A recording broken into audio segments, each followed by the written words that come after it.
ಮಂಗಳೂರು ನಗರದ ಕೆಪಿಟಿ ಮತ್ತು ನಂತೂರು ಜಂಕ್ಷನ್ ನಡುವಣ ರಾಷ್ಟ್ರೀಯ ಹೆದ್ದಾರಿ 60ರ ಅಗಲೀಕರಣ ಕಾಮಗಾರಿಯ ಭಾಗವಾಗಿ ರಸ್ತೆಯ ಇಕ್ಕೆಲಗಳಲ್ಲಿರುವಂತಹ ಮರಗಳನ್ನು ತೆರವುಗೊಳಿಸುವ ರಾಷ್ಟ್ರೀಯ ಹೆದ್ದಾರಿ ಪ್ರಾಧಿಕಾರದ ಕ್ರಮಕ್ಕೆ ಪರಿಸರ ಹೋರಾಟಗಾರರು ಆಕ್ರೋಶವನ್ನು ವ್ಯಕ್ತಪಡಿಸಿದ್ದಾರೆ. ಮರಗಳನ್ನು ಕಡಿದ ಜಾಗದಲ್ಲಿ ಕಡಿದು ಉರುಳಿಸಿದಂತಹ ಮರಗಳ ಅಣಕು ಶವ ಸಂಸ್ಕಾರವನ್ನು ಇಂದು ಪರಿಸರ ಹೋರಾಟಗಾರರು ನಡೆಸಿದರು.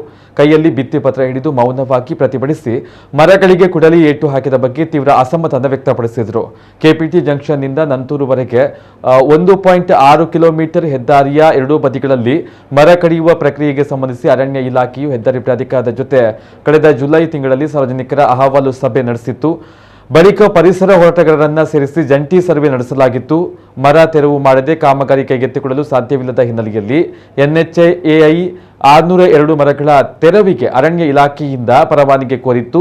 ಈ ಪೈಕಿ 370 ಸಣ್ಣ ಮರಗಳನ್ನು ಬೇರೆ ಕಡೆಗೆ ಸ್ಥಳಾಂತರಿಸಲು ಅವಕಾಶವಿದ್ದು 232 ಮರಗಳನ್ನು ತೆರವು ಮಾಡಲೇಬೇಕಾದ ಅನಿವಾರ್ಯತೆ ಹಿನ್ನೆಲೆಯಲ್ಲಿ ಸೆಪ್ಟೆಂಬರ್ 16ರಂದು ಅರಣ್ಯ ಇಲಾಖೆ ಮರ ತೆರವಿಗೆ ಅನುಮತಿ ನೀಡಿತ್ತು. ಅದರಂತೆ 2 ದಿನಗಳ ಹಿಂದೆ ಹೆದ್ದಾರಿ ಪ್ರಾಧಿಕಾರದ ಮರ ತೆರವಿಗೆ ಮುಂದಾಗಿದ್ದು, ಈ ಸಂದರ್ಭದಲ್ಲಿ ಪರಿಸರ ಹೋರಾಟಗಾರರು ಪ್ರತಿರೋಧ ವ್ಯಕ್ತಪಡಿಸಿದ್ರು. ಆದರೂ ಕೆಲವು ಮರಗಳನ್ನು ಕಡಿಯಲಾಗಿತ್ತು.